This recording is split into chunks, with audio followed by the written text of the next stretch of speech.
black artists have been taken advantage of completely. And it's time now that we have to put a stop to this incredible injustice. I was sickened. I was sickened by the standing ovation. I felt like Hollywood is just spineless, en masse. The tradition of great performers from Sammy Davis Jr. to James Brown to Jackie Wilson, they usually are broken, torn, and usually just sad. And the story is very sad in the end because the companies take advantage of them. Jim Carrey has never been one to shy away from speaking his mind, and now it appears he's peeling back the curtain on one of Hollywood's darkest mysteries. Why did Oprah Winfrey and Diddy allegedly fear Michael Jackson? When we were here the last time shooting the commercial, you were like in between shots, running off, conceiving. Reportedly, according to Carrey, Michael was never just a music icon. He was a man who knew too much, exposing cracks in the industry's polished surface. He's a mean, he's a racist, and he's very, very, very devilish. So was Michael Jackson eliminated for what he knew? Did these industry giants truly conspire against him to protect their own secrets? And if they could go to such lengths with Michael, who's next? Rumors have long circulated that Oprah, with her powerful influence, saw Michael as a threat to the empire she'd carefully built. And Diddy, allegedly working closely with Oprah, he may have shared a similar unease. Together, they held the reins of immense influence that could silence even the loudest voices. That's why they worked even harder to find a way to silence me. What happens when you're the greatest at the beginning? Nobody wants you to open up for them because you're going to make them look inferior. Right from the start, Michael Jackson's 1993 interview with Oprah Winfrey was a spectacle. To millions of fans, it looked like a chance for Michael to connect with his audience and address the endless rumors surrounding his life. But to those who know the darker side of Hollywood, that interview seemed more like a setup, a tactic to discredit the king of pop before he had the chance to reveal some of the industry's deepest secrets. Did Oprah have an agenda? Some say she did. Many believe she was pressured by powerful figures in the industry who were eager to keep Michael quiet. You are not taking anything to change the color of your skin. Oh God, no. You did not purposely. We're trying to control it, and using makeup evens it out because it makes blotches on the skin. But what actually happened? Oprah Winfrey conducted a highly publicized interview with Michael Jackson at his Neverland Ranch, which subsequently became the most watched interview in television history. The purpose of the interview was to address long-standing rumors that had plagued Jackson since the mid-1980s. These rumors included speculation that Jackson wanted to alter his appearance to appear white, that he desired to change his gender, that he had purchased the remains of the Elephant Man, that he slept in an oxygen chamber, that he had married Elizabeth Taylor, that he suffered from an eating disorder, that his closest companion was a monkey, that this monkey possessed telepathic abilities, that Jackson was leading a secretive double life, and that he was celibate, among other allegations. Initially intended to improve Jackson's public image by allowing him to refute these tabloid rumors and provide insights into his personal life, the interview took a different turn when Oprah began posing very intrusive questions and challenging Jackson's responses. Initially, Oprah broached the topic of Jackson altering his appearance, specifically inquiring about cosmetic surgery. Jackson acknowledged undergoing a nose job but emphasized that he had not made any other alterations to his face. He also disclosed that he had vitiligo, a condition causing loss of skin color. Skin disorder that destroys the pigmentation of the skin is something that I cannot help, okay? But when people make up stories that I don't want to be who I am, it hurts me. Oprah appeared doubtful of Jackson's explanation and persisted in pressing him for further details. If you watch the interview, you'll notice how Oprah interrupts him, seemingly reluctant to let him elaborate on why his skin color had changed. As I know of, there is no such thing as skin bleaching. I have never seen it. I don't know what it is. Well, they used to have those products growing up. I used to hear always use bleach and glow, but you'd have to have about 300,000 gallons. She interrupted him once more when Jackson attempted to discuss how the entire situation saddened him. And made him sad. That's the situation here. So please, When people see something like that. I just want to get this straight.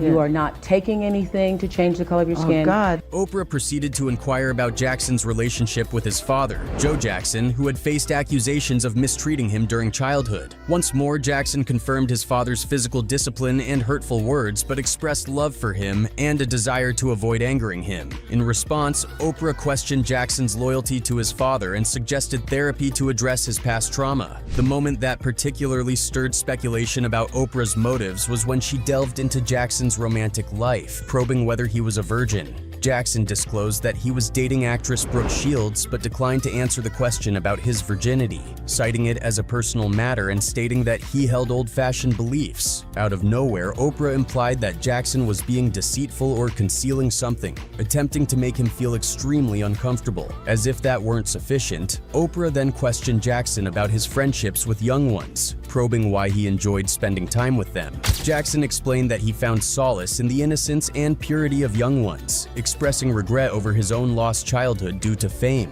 He clarified that he invited young ones to his ranch to bring them happiness. However, Oprah insinuated that there was something improper or unnatural about his behavior, bluntly asking if he ever shared his bed with young ones. These relentless and accusatory questions understandably irked Jackson's fans, who perceived Oprah's approach as disrespectful, insensitive, and biased. Indeed, followers accused Oprah of exploiting Jackson's vulnerability and purposefully attempting to damage his reputation. Essentially, Oprah manipulated the audience by presenting Jackson's responses in a questionable light, which further fueled the allegations against him. Just a few months after the interview aired in the summer of 1993, the first accusations of SA were made public, forever tarnishing Jackson's image. Then, before long, a bombshell documentary, Leaving Neverland, emerged. This 4-hour film follows James Safechuck and Wade Robson as they recount alleged instances of SA at the hands of Michael Jackson when they were young ones. Once again, Oprah became involved, even expressing her support for James and Wade when she interviewed the accusers. Interesting things about Michael and his particular situation is that the started long before we ever met him. That particular sequence of events led many to believe that Oprah deliberately betrayed Michael Jackson. Followers expressed their sentiments through comments such as, Oprah was extremely jealous of Michael Jackson, MJ was extremely beautiful, charismatic, charming, gentle, kind, extremely talented, quite intelligent, and had a strong, large connected family. One more person wrote, I cannot stand Oprah, she always forced her way of thinking on vulnerable women. Some of the shows on the network I like, but I just don't like her bully tactics. She has this, if you don't think, act, dress like, or live like this, then you're beneath me thing going, my opinion. Many found it quite disturbing that Oprah used her platform to broadcast a hit piece on Michael Jackson, especially given that he was never found guilty of the accusations against him. In contrast, she did not exhibit the same fervor towards her friend Harvey Weinstein, who was found guilty and sentenced to prison. Beyond fans, members of Jackson's family have also openly discussed how they feel Oprah betrayed Michael. For instance, Jermaine Jackson, Michael's older brother, specifically criticized her and other media outlets after Leaving Neverland was released, stating, so many in media, Inc. Oprah, blindly taking #Leaving Neverland at face value, shaping a narrative uninterested in facts, proof, credibility. We face similar graphic claims plus trial by media in 05. Jury saw through it all. Trial by law proved Michael's innocence long ago. Fact. Another family member, Taj Jackson, who actually grew up with one of the accusers, Wade Robson, expressed his shock at the lies being told. Regarding Oprah, Taj said, for me, I've seen it happen before. I was there when she was requesting an interview with my grandma and Michael's kids, talking about how Michael was misunderstood. She does what she needs to do to get ratings. To me, it's the ultimate betrayal. Several other family members have spoken out about Oprah's betrayal, and unsurprisingly, Janet Jackson also shares the same sentiments. She believes that Oprah intentionally tried to ruin her brother's career and legacy. Michael was closer to Janet than to any of his other siblings by far. Growing up, Mike, we were incredibly close. So if there's anyone who deeply feels the anger over Michael Jackson's name being tarnished by Oprah, it has got to be Janet Jackson. I would never do something like that. but I'm still guilty by association. Now that Oprah is being exposed and criticized for destroying the careers of Black entertainers, several media outlets have reported that sources close to the Jackson family, including Janet Jackson, still harbor a grudge against her for initiating a hate campaign against Michael. They believe that an apology from Oprah is long overdue. Do you think Oprah betrayed Michael? Absolutely. Absolutely, 100%. And I feel like she betrayed not just him, but my family.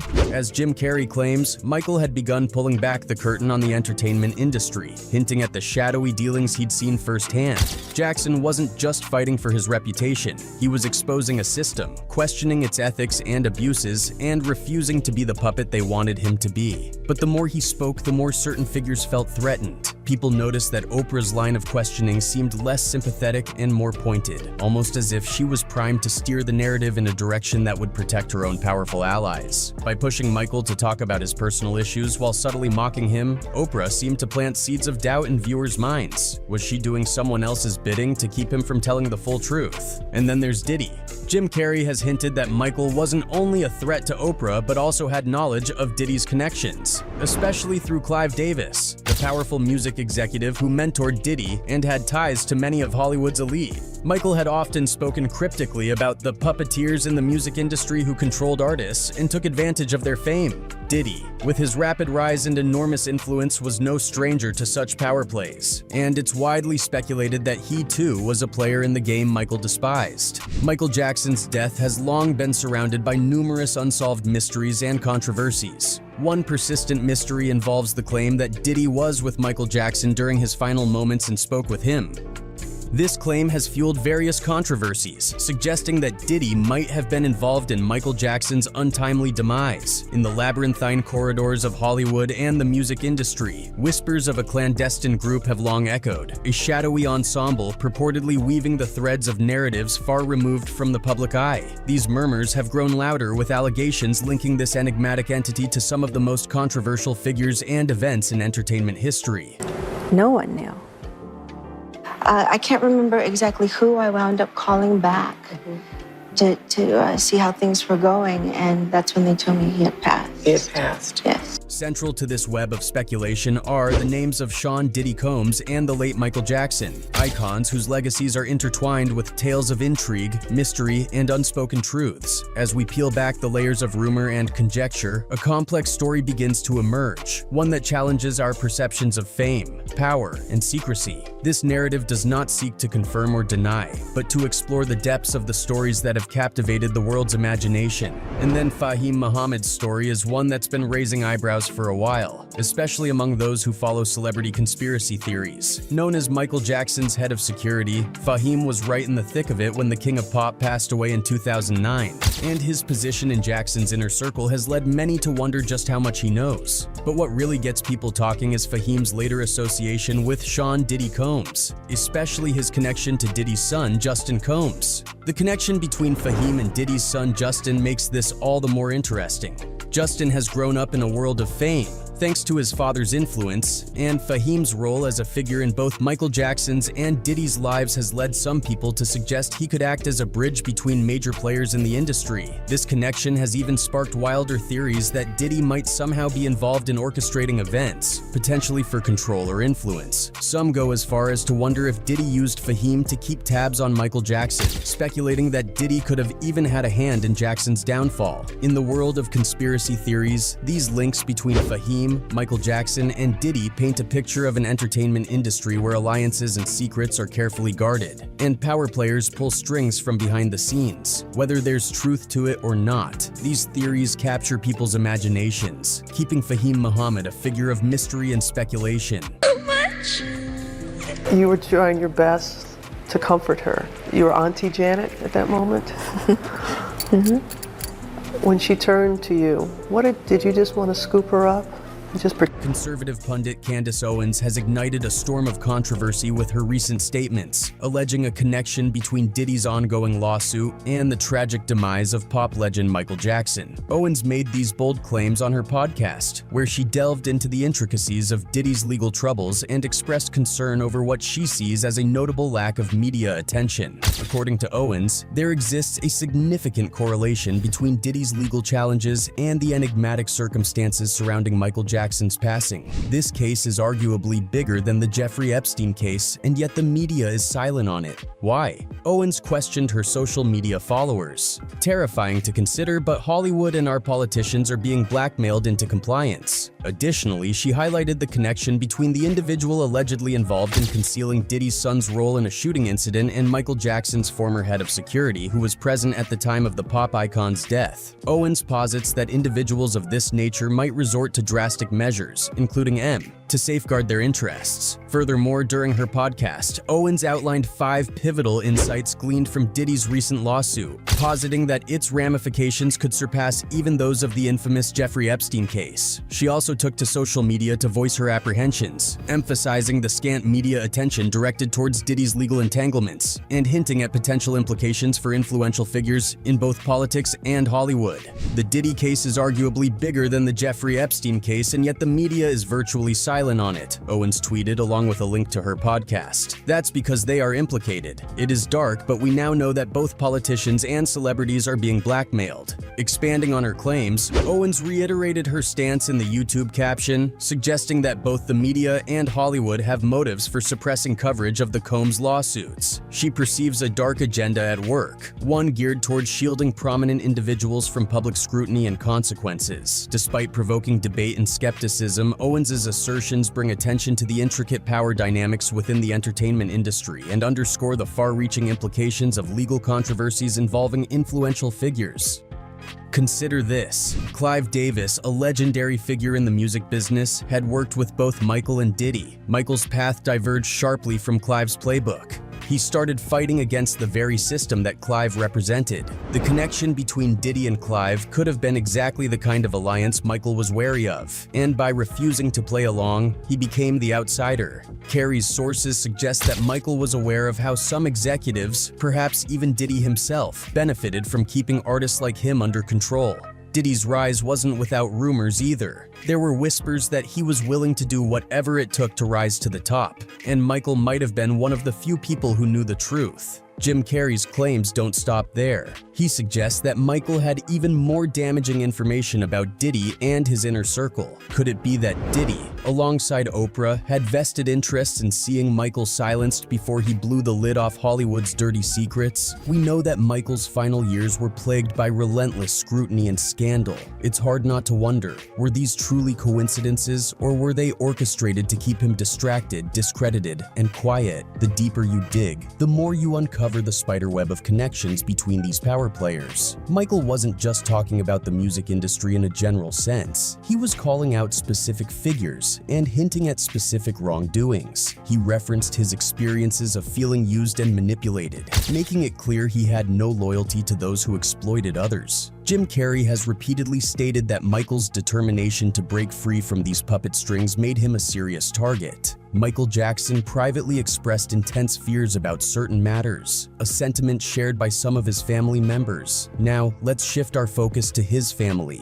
a legendary dynasty that has left an indelible mark on modern music. From their early Motown success as the Jackson 5, to Janet's groundbreaking achievements and Michael's lasting legacy as the king of pop, their impact is undeniable. However, Michael Jackson still found himself in many serious allegations. Michael Jackson once found himself in a controversial situation, with an official arrest warrant issued for his alleged inappropriate behavior with young ones. It was the most humiliating ordeal of my life, but if this is what I have to endure to prove my innocence, so be it. As Michael Jackson faced the grave allegations and turned himself in just weeks later, his legal situation reached a critical point. He was grappling with serious allegations, experiencing a low point in his life. Despite a tumultuous life frequently unfolding in the public eye, the abrupt passing of Michael Jackson on June 25, 2009, elicited genuine shock. After decades marked by more unsettling tabloid headlines than chart-topping hits, it appeared that the entertainer was poised to redirect his focus to his career. He had committed to a 50-night residency at London's esteemed O2 Arena for a comeback show titled This Is It, promising an extravagant retrospective of his illustrious career.